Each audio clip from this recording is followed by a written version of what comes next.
Next guest spent more than 30 years in prison, and now Soul B is speaking out about prison reform. And it's all part of his podcast with his wife, Esha Jay. They're both joining us this morning. Soul B, Esha, nice to have you with us. Hey. 30 years, over 30 years in prison. Yes. 15 in solitary confinement. Yes. Former member of the Bloods. Yes. Businessman today. Yes. The story. Entrepreneur, author. How walk us through your life. Oh, well, I think what held me back all my life was myself. Always was a smart guy. I mean, it's just that I made decisions that cost me time away. And it wasn't up until the last time, and I got God in my life. And I think that was actually missing from my decisions. Esha, you always believed in him. You stood by him while he was away. I did. And now the two of you have a very successful podcast. What did you see in him that you knew that if he was given another chance, he could turn it around? He just have a gift of gab that makes you just believe in him. So it's like when we first met, we shared the same passion, which is writing, and I just saw that godliness in him.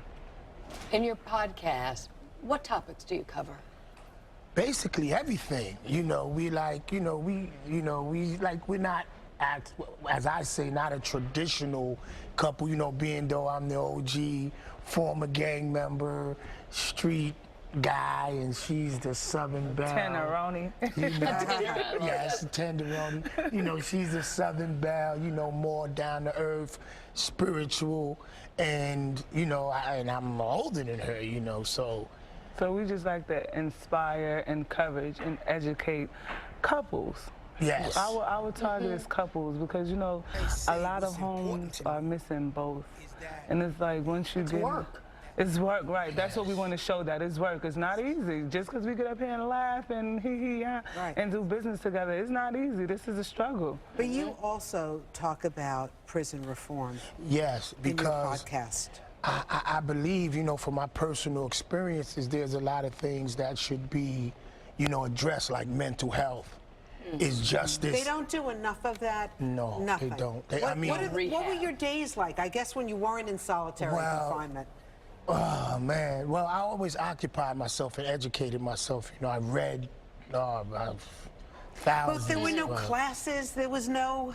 Yes, at one time there was, but as time began to turn, as the years, those think tanks, those culture classes, everything to help a young brother who comes in to rehabilitate himself, for some reason, docs just stopped taking the program. You talked about your love of writing. You have a book out, right? Well, my book is just so, I was having the proof read. It was finished Thursday. It's called The Poetic Hymns of a Solitary Man, and it was about my trials, tribulations, and triumph while in solitary confinement those 15 years. Well, we wish you, Soul B and Esha Jay, the very best. And the name of the podcast is, once again? Hustle and Love. All right. Yes. You got to say it. We appreciate you being on this morning. All right, and we appreciate it. Thanks for having us.